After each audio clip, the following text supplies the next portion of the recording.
If it ain't a ministry, it's going to be a misery. All right, listen. Well, see, I can preach that because I'm going on 43 years of mine, honey. So y'all, I can talk that. So he said that with all of her tapestry, with all of her dressings, with all everything that she had, it drew people unto her. All right.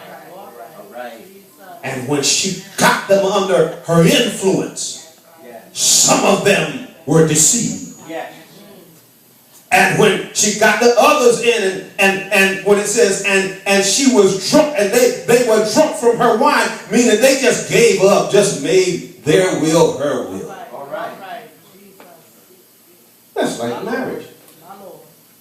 These two became one. That's true. But you better keep your will, and you better keep your will. And then find out how to merge it and make it work. And don't say that caught you off guard. You had plenty of time. I put my car in reverse. Too late. Well, okay. I heard somebody. I didn't mean. Well, it's already out. Man. I know. I hear y'all out there. Yeah, that's what you think. Okay. I got something I'm doing tomorrow. I don't care what you say to me. So.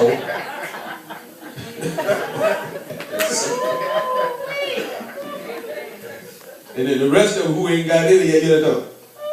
I don't know if I feel like doing this or not. I already see some bad signs. All right, let's go. Amen. And so, her influence affected everybody.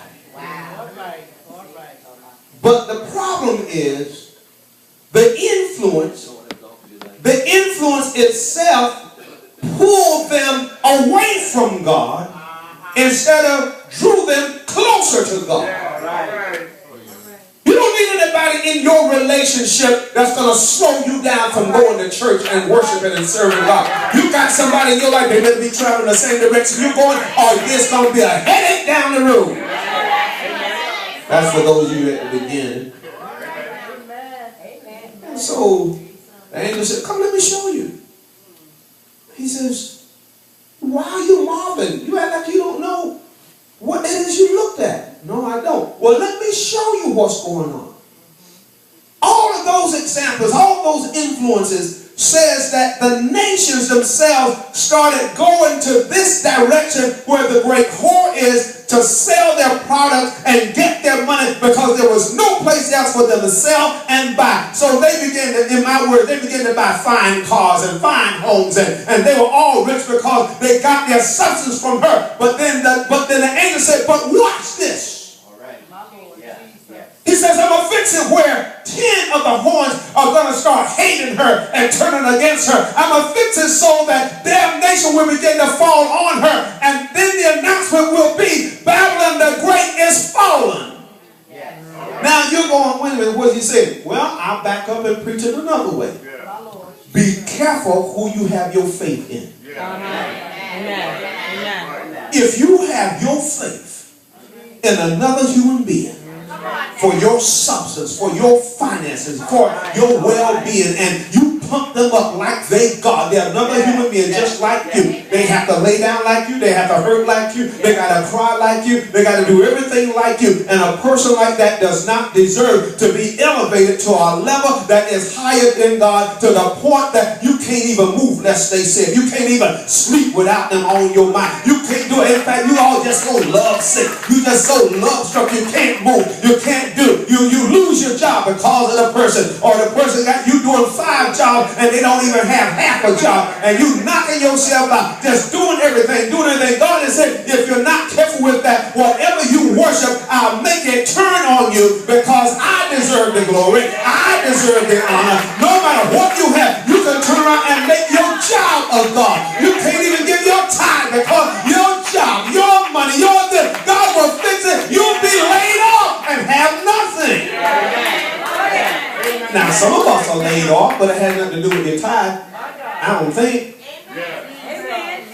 But God is saying, no matter what life we live, be careful that these things are just natural things that are not designed to take the place of God. They're designed to glorify God and give God praise. If I got a job, God, I want to thank you for it, and I'm going to show you how I thank you for it. Lord, the fact that I can get up, God can fix it. Where one morning you get ready to go to work, you can't even get out of the bed. You can't even see how to get yourself together. God will allow the things that we glorify, the things that we honor, they will turn against us. Get a fine car, don't want anybody riding but you. Leave it in the parking lot. Some people start parking, acting like they're not going to get hit. Somebody's going to hit you anyhow because you think your car is too well. It's just a car, for God's sake.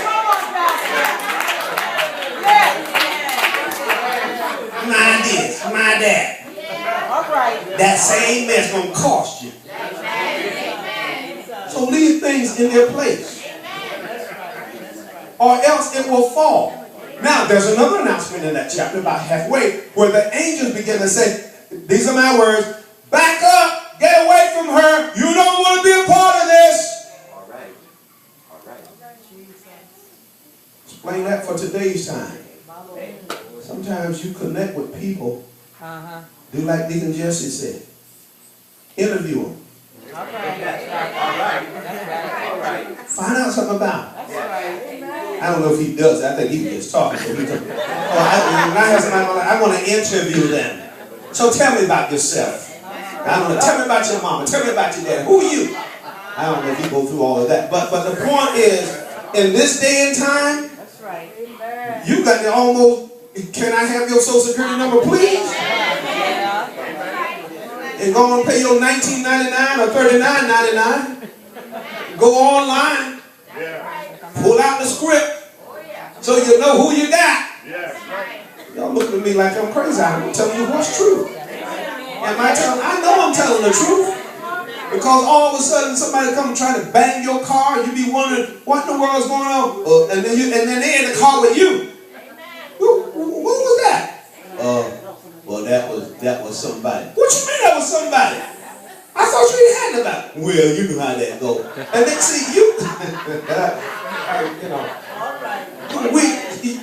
you got to allow the Spirit of God to speak to you about everything you touch and everything you do.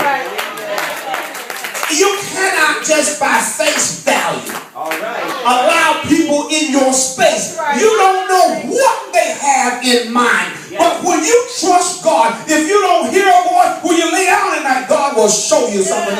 You better check that out. You better go a little further. Before you jump and you make the mad dad, you better reconsider your action before the price becomes too great.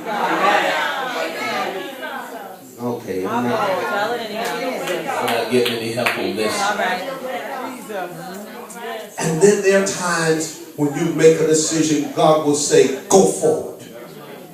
And what I need in my life is God's approval. And I pray to God that I thank God now I learned how not to be so responsive and just jump on my response. But go by what God is really saying in our life, because you eventually get to the point. Here's the sad thing, or I shouldn't say it that way, but I already said it. But this is what makes it a little sad. Unfortunately for us, it's only later in life that we get some sense.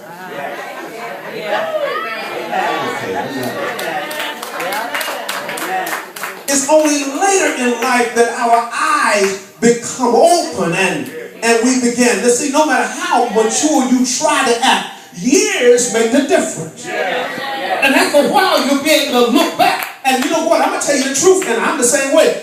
Only now I'm getting scared of what I used to do. So what I did, when I did, I was bold. But now that I see, and God's showing me how He could have cut me off, now I get nerve to be afraid. 30 years later, oh my God. What do you mean, oh my God? It's 30 years ago. But